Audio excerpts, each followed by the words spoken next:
is up, you heathens and demons, you beautiful, blasphemous people? Welcome back to The Raging Atheist. I'm your boy Nakasuchi, and today we're going to be talking about a topic that I've mentioned quite a few times, did a couple videos back in the day, and I want to bring it back up and I want to talk about it more in depth because the Young Turks did an excellent interview on the subject. Well, kind of on the subject, the subject that I bring up. The interview's actually kind of opposite of the subject in the way that I bring it up, but it's still the same subject. But real quick, before we get into today's video, I want to take a moment and talk about my last video, and that was a discussions video where I talk about my daughter being diagnosed with type 1 diabetes. And I want to thank all of the well-wishers and the people that have been really supportive in the comments. I haven't had a chance to really get into the comments much over the last few weeks, and I will be explaining all of that shortly. But on the topic of my daughter's diabetes, I will be making two videos that I have planned right now. One is going to be an atheist story video where I talk about how it impacted me emotionally and how it impacted my life, because there was a huge impact. It's still going on. It happened Monday when I went back to work. I had a huge impact due to this diagnosis, and I'm going to go in depth and really talk about all of that in an atheist story video. So that'll be coming out soon. And I'm also planning on doing kind of like a behind the scenes video starring my daughter about, just what we're going through on a daily basis with her having diabetes, learning how to deal with diabetes, how she's taking it.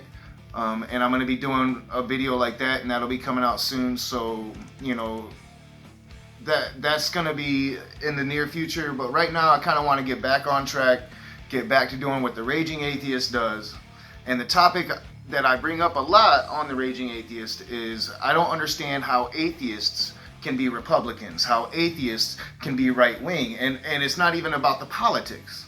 You can have your politics. I just don't understand being supportive of a party, a political movement, an ideology that is predicated upon a belief in God, right?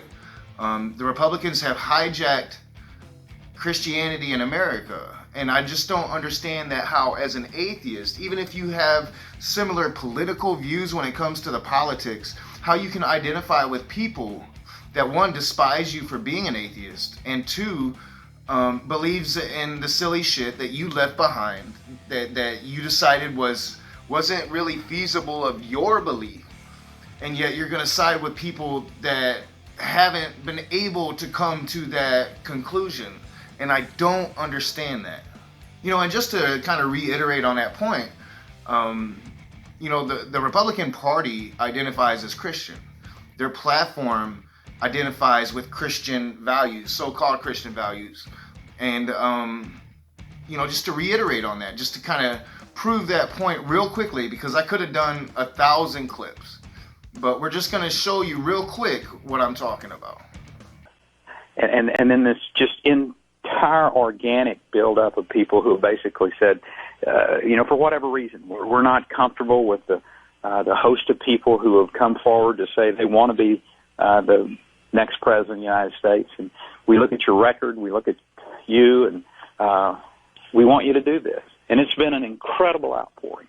And I can tell you, that has given me the calmness in my soul God sends messages through a lot of ways and through a lot of messengers. He's going to win. Romney will win the election. You believe that? I absolutely believe. What makes you believe that? Because the Lord told me. Well, that's why I'm glad to know. I wasn't sure how you knew. Really, the Lord said that to you? Yeah, absolutely. I told Mitt a long time ago. I called him. I said, "Listen, I've been in prayer. Number one, you're going to win the nomination. Number two, you're going to win the general election." Now there you have Rick Perry's talking about how God told him to run for president. Ben Carson did it. Michelle Bachmann did it. I can go on and on and on. But the funniest part was Pat Robertson there.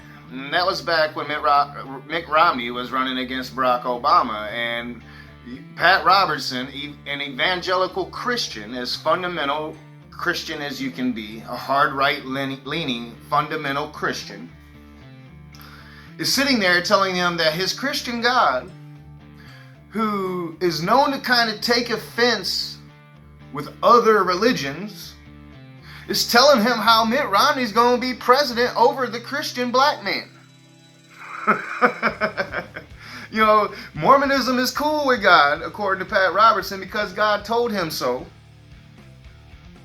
And yet atheist is going to side with that shit and become Republican. Now, not a lot. It's a small minority. And I don't understand it. I don't understand it. There's a lot of fuckers on YouTube right now.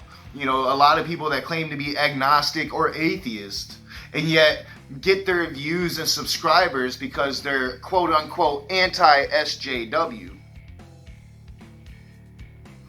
And they're complete right-wing idiots. And I don't get it. And I'm talking about, you know, people like Mad Black Atheist, who a lot of you don't know. He's a smaller YouTube. Back when we had our rift, I was at like 40 subs, and he had like 10,000 subs. You know, but he was right-leaning and hated my politics. Trolled me. You know, people like, what's his name? Andy Worski, who has pretty much come out as a white supremacist, and yet extremely popular on YouTube. You know, TJ Kirk slid to the right, has come back to the middle, I would say. And I just don't understand the rationale of it. I don't understand or how you can be like, you know, thinking that somebody who believes in an imaginary friend, Yahweh, how that doesn't affect their reasoning and their ability to reason. You know, to me, automatically, you know, whether I like you or not, whether I think you're a good person or not, if you subscribe to an imaginary friend, Yahweh, without any evidence of it, and you're going to base your life upon that, I consider you a fool. Just me personally. And you personally, based upon that information, would consider me a fool for not believing in such. And I just don't understand it. You have new YouTubers, huge YouTubers, people like Hunter Avallone. Now, Hunter Avallone claims to be an atheist, agnostic, whatever he claims, but he claims not to believe in God.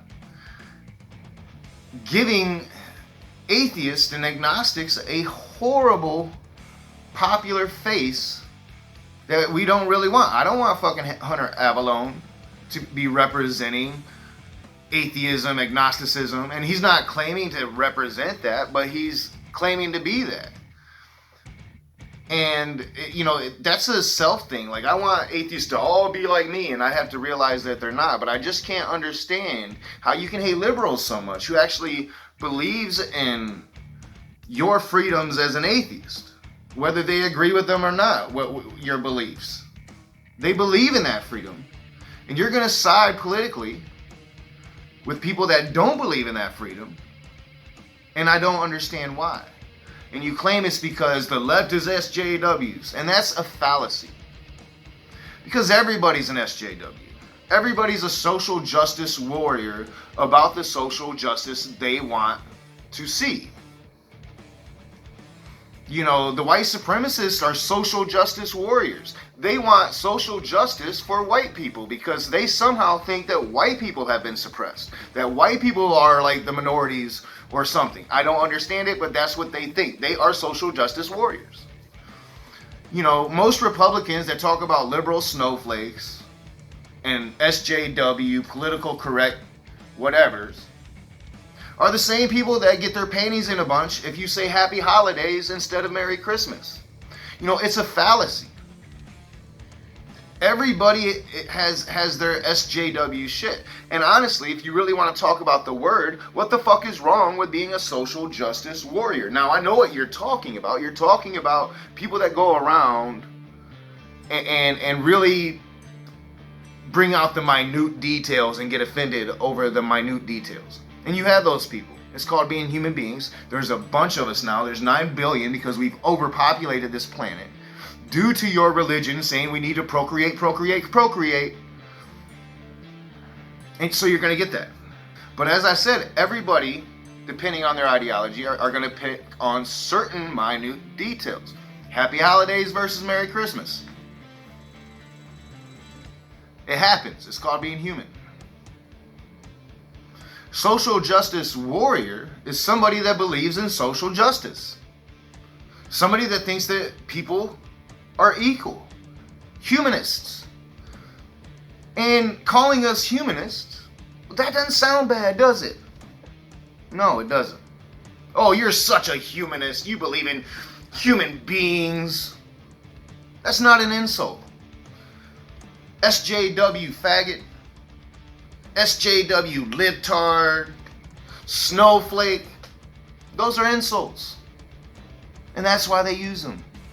And they're also trigger words that are designed to recruit people into the ideology, to bring attention to the ideology. That's what they're designed for. And that's what Hunter Avalone doesn't understand. He has been sucked into this. And I feel bad for the kid because he's young. And he's been sucked into an ideology that he probably wouldn't be in if he was smart enough to understand that everybody has their SJWs. Now he picks on fat shaming and he picks on, gender identifying, and he really hates liberals, and that's what his whole fucking channel is about. I've done a couple videos on him, and I've always gotten so disrespectful with the kid that I ended up not running them. But real quick, let's see what the fuck I'm talking about. But anyway, long story short, there are several aspects of Instagram that I really don't like, so I thought in honor of this, we would have a little bit of fun today, just looking and reacting to some painfully cringy, liberal, and feminist Instagram posts. So let's get started. I thought we'd kick this off with a brand new series entitled The Left Cannot Meme to Save Their Entire Frickin' Life. Get in, loser. We are going impeaching. Hilarity abounds. And that's what Hunter Avalone is all about. Putting down liberals. Appears to be a smart kid that makes himself look very, very stupid. Very dumb. Very brainwashed. And I've had this problem with it, and there's only a couple voices on YouTube really fighting against it. Fighting against Sargon of Akkad and their ilk. And that's Cult of Dusty. And he's still doing it. And it's pretty much, if he puts out a video, there's a good chance it's going to be about that. Or it's going to be religious bullshit. I really wish he would go back to his old self, but we all change, and I can't, make Dusty Smith be old Cult of Dusty. That old Cult of Dusty's gone. And we appreciate it, and we take what we get now. But this video and this interview on TYT kind of goes in opposition of it. It's in the opposite direction. This isn't how are atheists Republicans. This is talking about really how are Christians Republicans and why have they been hijacked. And that's something that I want to talk about. Because I really don't understand how people latch on to hate-filled ideologies. Now, I'm not saying be a liberal. I'm not saying be a progressive. I'm not saying be exactly like me. But if you're hating on something, you really need to look at why you're hating on something. What do you fear about what you hate? Is there a reason to hate something? I try not to hate anything. And I have plenty of times where I think I hate something. But I try to, and there's plenty of stuff that I dislike. But I try not to hate. Hate is, it's going to give you an ulcer. It's going to make you afraid, and I don't like being afraid. And I don't understand how good people that I consider to be good people, latch onto these hate-filled ideologies. And really, honestly, if you want to talk about Christianity was on a good path. They were starting to open themselves, and it was no longer let's burn the women free thinkers and call them witches, or let's burn the atheist males and call them warlocks. They became let's open ourselves. to how the world is evolving. And God became a loving God, and Jesus was a voice of peace and love. And Christians had that going for them, I'd say right up until the early 80s, when shit started to change. And that's change was precipitated by the Republican Party understanding that using this religious bullshit could be to their advantage. And they started seeing Christians as a voter bloc instead of just a bunch of fools or people that believed in foolish shit. These were people that could vote them into power. So all they had to do was utilize certain hot button topics, hone those topics, mold those topics into the issues they wanted them to be, and use them for political advantage. And hence we have had a regression of the Christian religion here in America. Now there's still plenty of liberal Christians out there, but they don't have a voice. You don't see liberal Christians very often anywhere. They don't have a voice. The mainstream Christian voice is that of the Republican Party, and that is a voice of hatred, a voice of fear. We fear homosexual people. We fear immigrants. We fear anything that's not us. Oh, you're saying that those are Christians, but they're not white Christians. Oh, you say that they're good people, but they're not American people. Send our troops to the border. And I don't understand that, because really I thought that Jesus was a God of love, that Jesus loved poor people, that Jesus loved immigrants, you know, the story of the Good Samaritan. And what has happened to Christians? How can they identify as Republican? So, all right, it's not a political party, so what is it? It's an organization, and we are trying to bring back Christian values. We're trying to show that the religious right does not hold a monopoly on Christian values, and especially in the age of Trump, they have no right to that label of Christian voters, to the Christian vote or Christian values. It almost sounds like you guys are making Christianity great again. I like to think so. So here you have a couple Christians who are trying to stand up and say, no, the Republican Party does not represent Christianity. And if you're following the Republican brand of Christianity, you're not being true Christians. You're not following that mold that Jesus is a loving and accepting God. You're following that mold that Jesus fears and hates everybody. But you don't see these people on CNN. This isn't on CNN. This isn't on MSNBC or ABC or CBS. This is on the Young Turks. You're not going to see this narrative unless you find it. You see, we don't see these types of Christians anymore. And there's a reason for that. And it's because they have become seen as a voting bloc. So you want to herd your voting bloc in the direction you want it to go. They're not people to the Republican Party. They're cattle. They're numbers. Little nuggets of power. And they exploit it. And it has been a strategy for decades. Okay, I love this because I do think it got hijacked. I guess, Justin, let me ask you, do you know how it got hijacked? I mean, because it seems like the Bible is predominantly about, especially Jesus' words are about helping the needy, the poor, and others. Right. But somehow it seems like if you listen to the evangelical right wing, you'd think the only thing the Bible mentioned was abortion and gay people. Exactly. Those are the fights that we do fight. We kind of do actually know how it happened. We actually, on our podcast, What Would Jesus Pod, we talked to some of the people that helped build the 700 Club and actually hijack the religion and turn it into a voting bloc. So in the late 70s, you had a Christian religion that was trending away from its past and even its recent past, trending away from, oh, that weed is the devil's lettuce. Or if you say, goddamn, lightning gonna strike you in the head. You know, that they were trying to open themselves. And we had that in the late 70s. Well, then Ronald Reagan came along. And Ronald Reagan changed all that shit. He started talking about family values and Christian values and lumping that with the Republicans, and oh, don't vote for those Democrats because they don't share those same Christian family values. And the conversation started to warp. And he's exactly right, because they started using hot button issues. Like, oh, those Democrats, you know, they're cool with killing babies. Or, you know, those Democrats just won't take your guns. And we all know that Jesus Christ loved guns.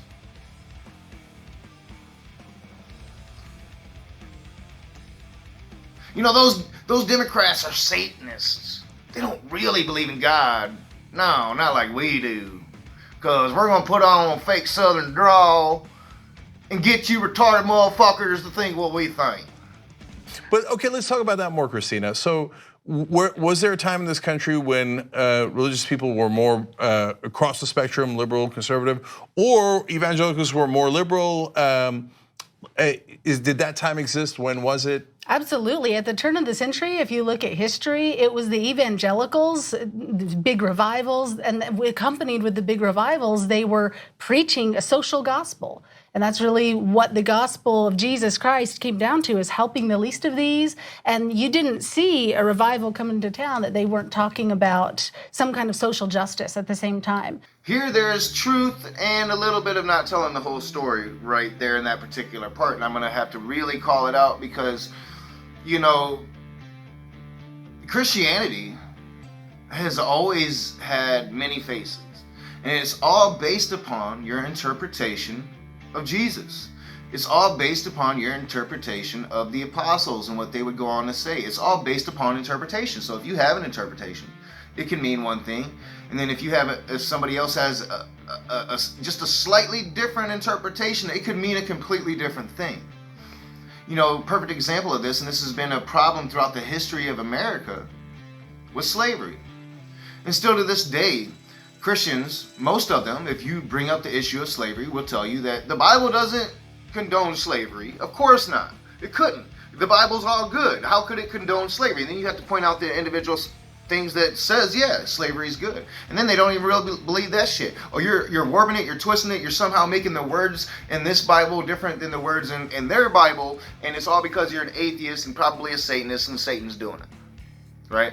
I mean, that's what we get. But it's not true. It's not accurate.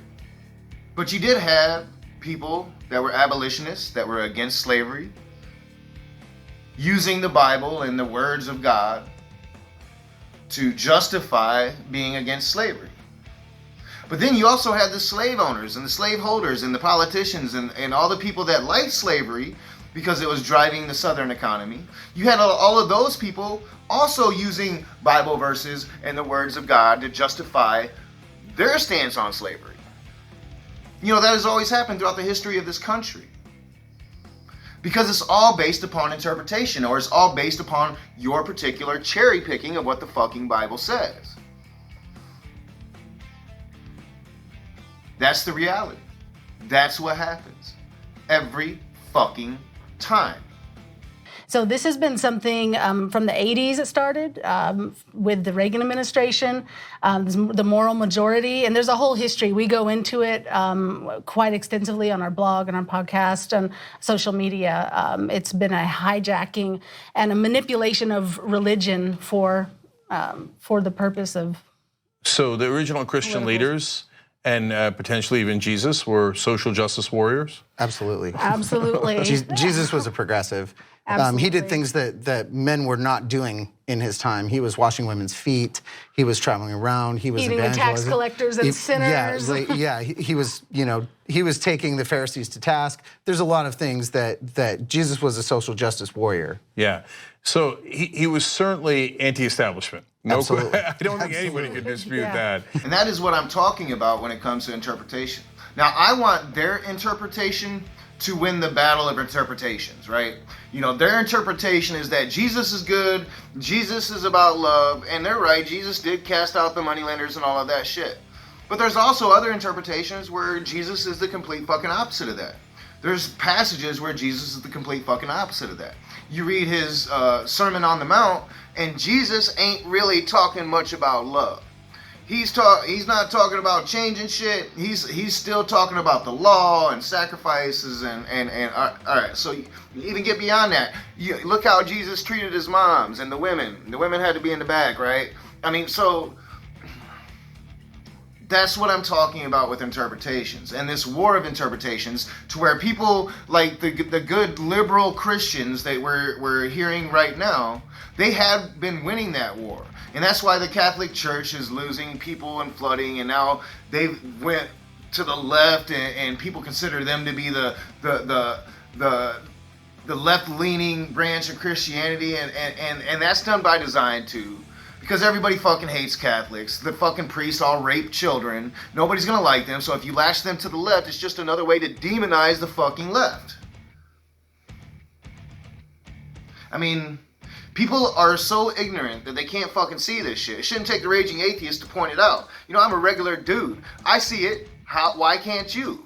Why can't you if you're a fucking political commentator on CNN or anywhere else? You're so much smarter than the rest of us. Obviously, you're fucking retarded. You're fucking stupid.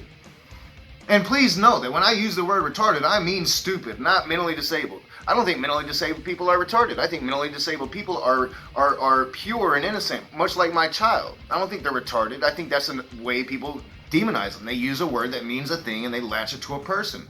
When I say retarded, I mean retarded. So, so how did they do it? Was it that they went to evangelical leaders and they're like, I don't know, you want to be conservative? Or did they pay them? Was there a plan? How did it happen?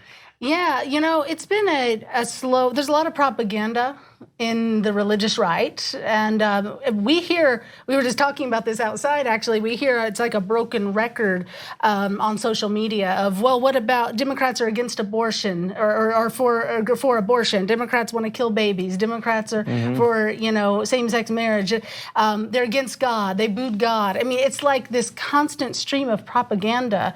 And we've seen this for years. I founded the organization in 2006, and I did it because I saw represented in politics and in the media, there was only one voice for Christians, and that's not the voice I heard growing up as a pastor's kid, as a worship leader, youth leader. I didn't hear that voice. The voice I heard was one of love and acceptance for all people and fighting for the least of these and the poor. And this is the voice you need to hear. If you're a Christian, if you're a right-leaning Christian that's hating on some immigrants and some fags right now, I want you to start trying to find this information. Because if you want your religions to survive in the coming future, if you look at the trends, if you want your religion to survive, this needs to be it. It needs to be a religion accepting of people. It needs to be a religion reflecting modern times and not ancient times. But if you want that Christianity to be able to give you power over other people, if you want that Christianity to make you feel like you're better than homosexuals, if you want that Christianity to make you feel like, white power is the best power, however, somehow you get that from the fucking Bible because it's written by a bunch of Middle Eastern brown people, we are going to annihilate you. You will be a thing of extinction, and maybe not in my lifetime, maybe not even in the lifetime of my daughter. It maybe never even happen because maybe we just don't have much time before we're all fucking annihilated due to climate change. But if we have enough time, we will annihilate that ideology because it is a weak ideology. It's based on hate and fear, and the more open the world becomes, the more we realize we don't have to fucking fear everybody. The only people we need to fear are those that think they're above us.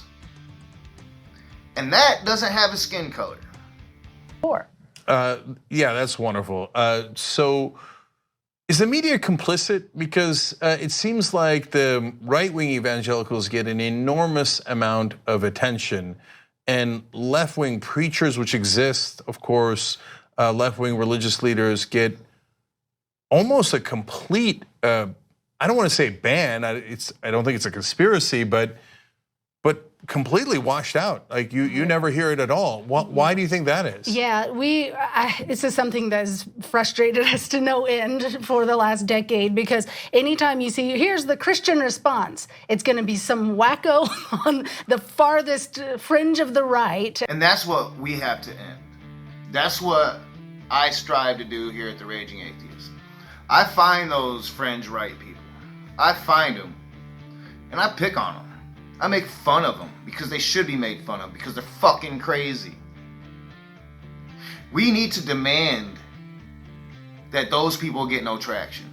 And when we see those people, we need to put them in their fucking place because they shouldn't have a foothold that is strangling the throats of America right now.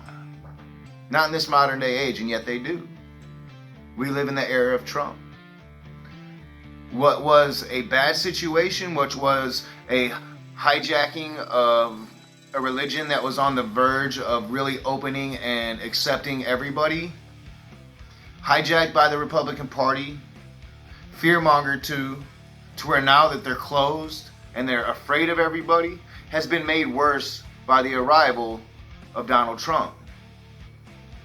Well, how has it been made worse by that? Because he's a complete fucking hypocrite. He shows their hypocrisy. Now, they don't even have to pretend to be good people anymore if they don't want to.